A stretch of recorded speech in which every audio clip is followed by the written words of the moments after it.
Vou dar uma introdução rápida do que a gente vai ver aqui hoje. Se eu pegar livros falando sobre liderança dos mais antigos, eles destacam sempre esses três estilos de liderança. Então, eu tenho a liderança democrática, a liderança autocrática e a liderança liberal. E vamos falar um pouquinho dos estudos mais recentes, que antigamente falava ou você é um líder XYZ, e aí o seu liderado se adapta ao seu estilo de liderança. Não. Não é o seu liderado que tem que se adaptar, é você que se adapta ao seu liderado. Então você tem que conhecer cada estilo para agir de forma adequada com cada pessoa, porque cada pessoa é uma pessoa. Mas a gente vai discutir um pouco mais para frente também. Quero convidar vocês também a fazer uma autoavaliação. Que momento que a gente para da nossa vida para pensar um pouco mais na nossa carreira? É difícil eu parar realmente, por conta da correria, por conta de várias coisas que acontecem no meu dia a dia. Eu não me planejo e paro para, olha, vou planejar um pouquinho mais a minha carreira. Acontece às vezes, mas vamos falar a verdade, é difícil. Eu não tenho tempo para isso. Então use esse momento agora, um minutinho rápido de reflexão. Quais são os pontos que eu preciso melhorar na minha carreira, na minha profissão, como líder, para atingir meus objetivos? Qual líder eu quero ser? Quais pessoas eu me espelho para atingir esse nível máximo que eu quero chegar? Acredito todo mundo quer chegar no nível máximo da sua carreira. Não importa, né? Se você é um líder júnior, se você trabalha com treinamento, se você trabalha com RH, todo mundo quer dar o seu melhor para se destacar, não é? Estou errado? Porque se você não se destaca, você vira mais um no meio da multidão. Então, quais são os seus objetivos para se destacar? O que você vem fazendo de diferente para se destacar dos outros, dos demais, da multidão? Então, faça essa autoavaliação. Vamos começar, então, com a primeira, que é a autocrática. A palavra autocrático já é meio assustador, né? Mas a gente vai entender quais são as vantagens e as desvantagens. Primeiro, nesse estilo de liderança, o líder ele adota uma postura autoritária. Então, é uma pessoa que manda. Tem um poder aqui, ó, na mão. Né? Toda decisão estratégica, a tomada de decisão é centrada no líder. É ele que toma a decisão de tudo.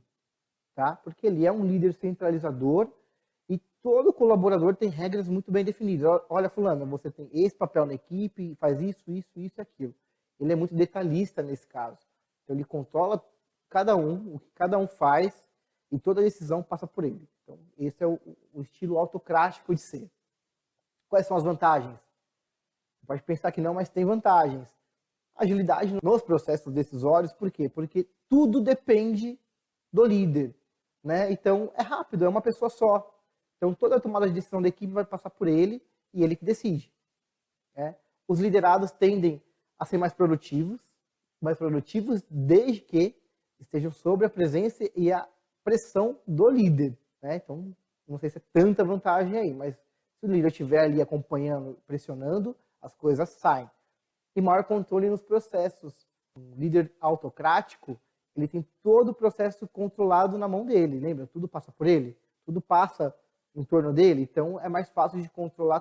Então esses são os 3 pontos vantajosos. Agora, quais são as desvantagens de ser um líder autocrático? Primeiro, o líder pode ser visto pela equipe como um ditador, né? Um cara mandão, um chefe onde causa um pouco de tensão dentro da equipe, as pessoas se sentem um pouco coagidas com esse tipo de liderança. Os liderados podem se sentir subutilizados e desvalorizados, já que não contribuem com novas ideias e decisões, porque tudo passa pelo líder.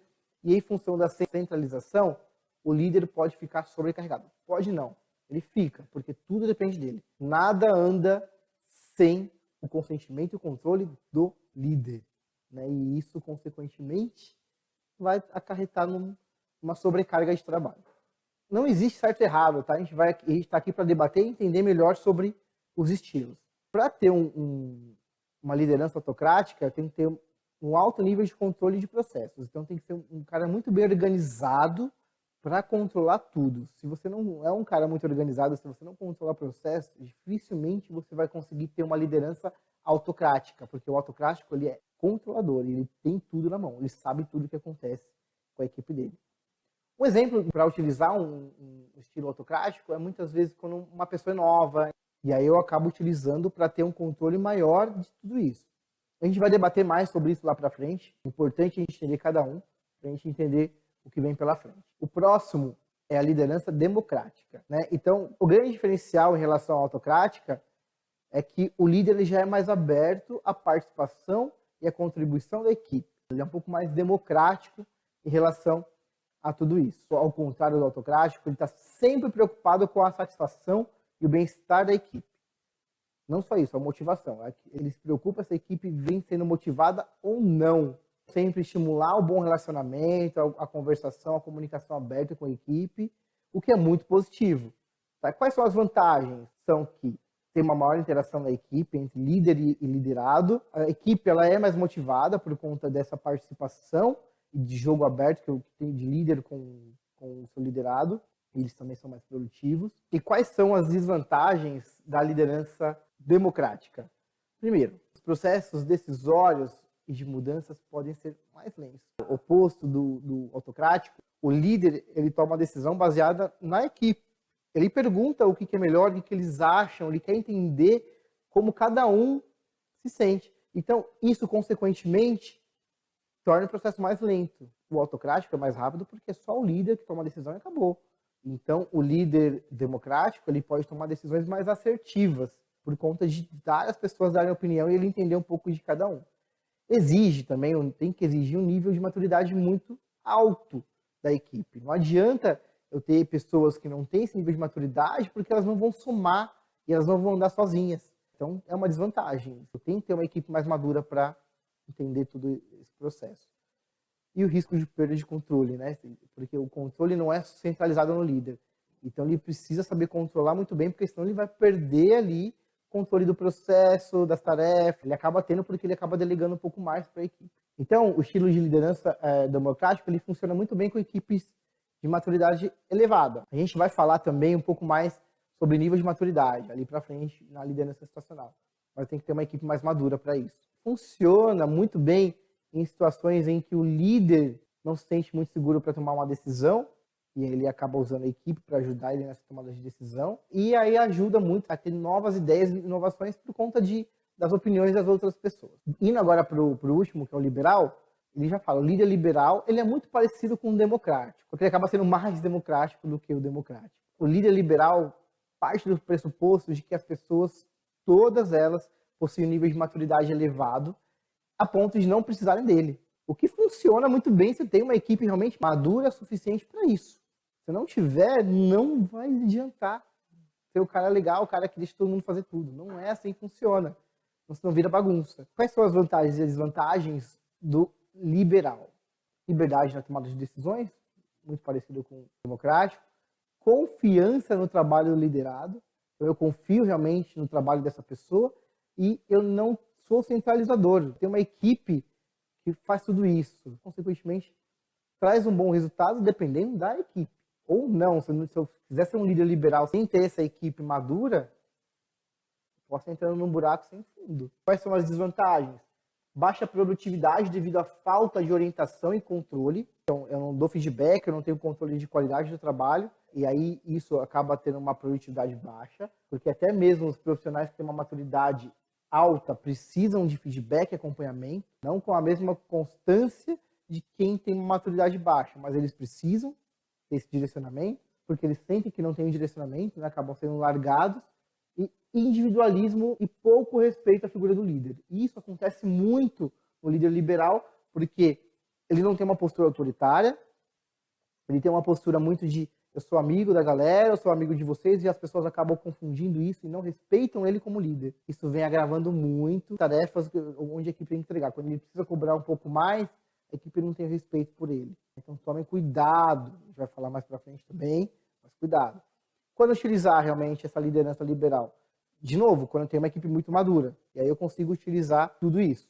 Se eu não tenho essa equipe madura, dificilmente eu vou conseguir usar esse estilo de liderança liberal. E é importante também que o seu relacionamento com os seus liderados estejam em dia, né? Não adianta eu também não ter uma equipe madura, mas o meu relacionamento com eles não é legal, não está sendo aberto, eu tenho dificuldade de comunicação, de relacionamento, isso também implica na minha liderança liberal. Eu falei resumidamente porque fácil. Antigamente, os estudos mais tradicionais falavam o seguinte: você tem que ser um líder X, Y, Z. Então você tinha que ter ou ser o líder autocrático, ou o líder democrático, ou o líder liberal. E aí os novos estudos eles falavam: não, você tem que ter um pouco de todos. Por quê? Porque é difícil você ter uma equipe 100% madura ou uma equipe 100% de iniciante, uma equipe com uma maturidade baixa. Não tem. Pessoas são pessoas e os estudos novos entenderam que o líder precisa se adaptar ao seu liderado. Seria perfeito se eu tivesse uma equipe 100% madura, capaz delego aqui, eu confio no trabalho de todo mundo, mas não é assim que funciona. Vai ter um ou outro que é mais maduro e vai ter outros que não. E aí, como que eu ajo em relação a isso? Eu não posso generalizar minha liderança para uma equipe só. É por isso que você tem que entender os estilos, entender que em certos momentos você precisa ter cada um deles. Tá? É onde a gente vai falar um pouco melhor sobre a próxima pauta. Bom, agora a gente vai entrar realmente nos estudos mais recentes, que é falando sobre a liderança situacional. O nome já fala, né? O líder se adapta à situação de cada liderado. Eu coloquei aqui como exemplo a Liga da Justiça. Vai ficar mais leve, né? Da gente entender o assunto. Hoje, se eu pegar aqui a Liga da Justiça, tem lá o líder, que é o Superman. Lembrando que cada um tem um poder diferente. Eu tenho um que dá super força e ele faz várias coisas com o anel. Eu tenho lá uma moça que tem um laço e tem uma super força e é sagaz.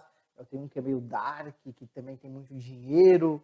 Tem o outro que é mais jovem, que não tem tanta experiência, mas é rápido, também tem superpoderes. Aqui eu tenho um cara, inclusive, que é mais maduro por conta da experiência que ele já teve de vida. O líder da equipe, ele tem que entender como cada um é, como cada liderado é, e quais são as limitações de cada um. Quando eu falo de limitações, todo mundo tem limitação, né? Nem todo mundo sabe de tudo, e a gente está aqui para aprender. O líder, ele tem que entender a sua equipe, conhecer. Se eu pegar aqui o Superman com os heróis, ele sabe que cada um tem um nível diferente. E aí, consequentemente, ele tem que agir de forma diferente. Não adianta ele ser autocrático com todo mundo, porque não vai funcionar todo mundo. Não adianta ele ser liberal, porque não vai funcionar. Tem que entender como que funciona. Então ele fala, a maturidade dos seus subordinados vai levar ele a entender como cada um funciona. Vamos lá. Aqui no próximo slide ele fala, hoje existem alguns estilos de liderança, né? Na verdade, está de uma forma um pouco diferente, mas são os estilos de liderança que a gente acabou de ver.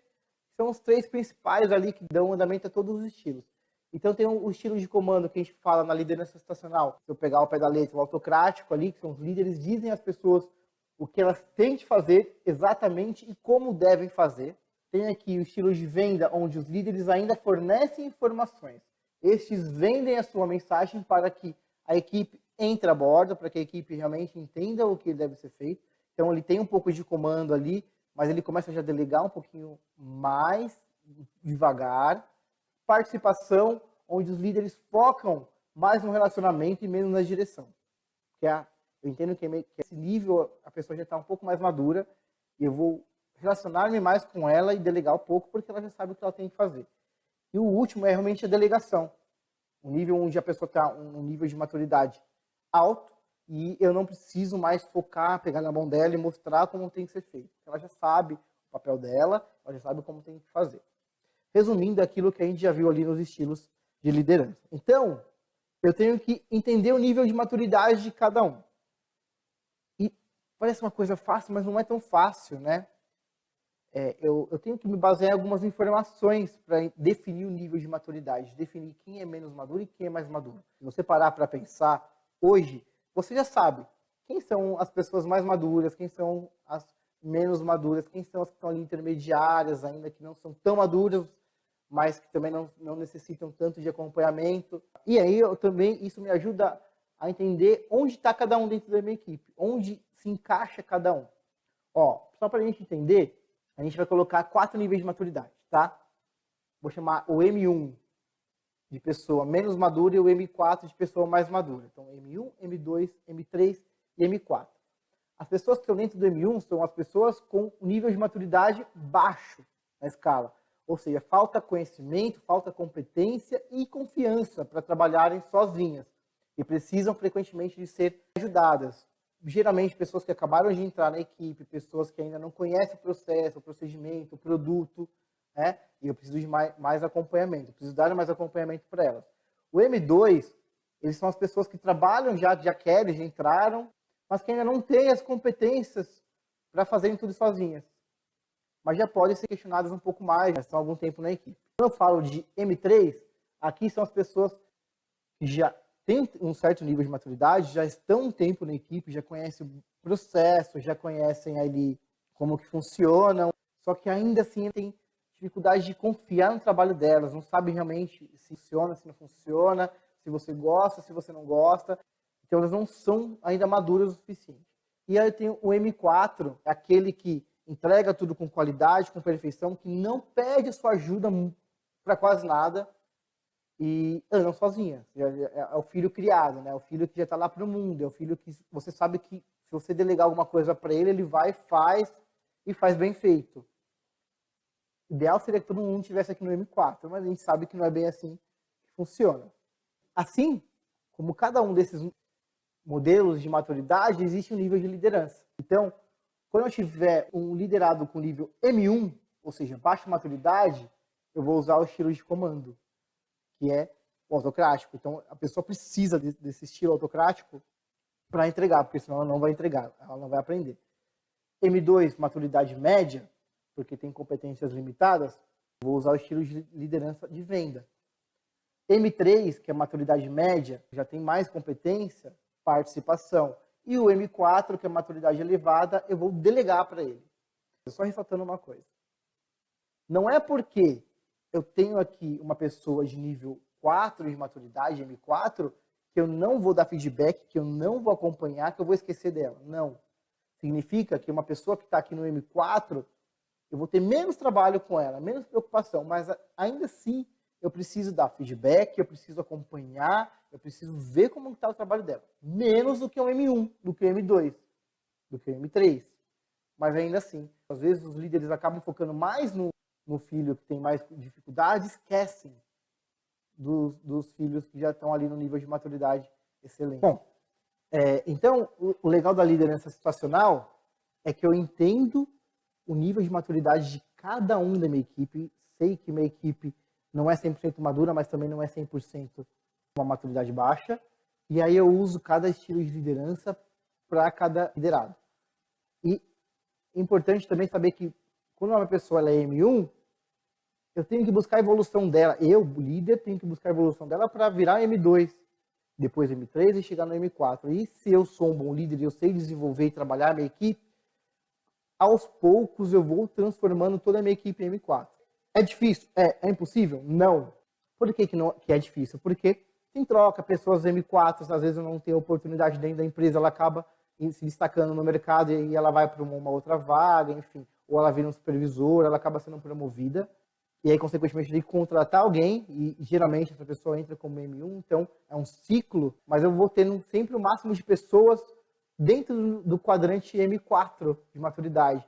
Se eu trabalho isso, lógico. Agora, se eu não desenvolvo minha equipe, se eu não sou o gestor da minha equipe, eu vou estar sempre ali, tentando trabalhar e entregar e ficando sobrecarregado, porque eu tenho pessoas que não são maduras.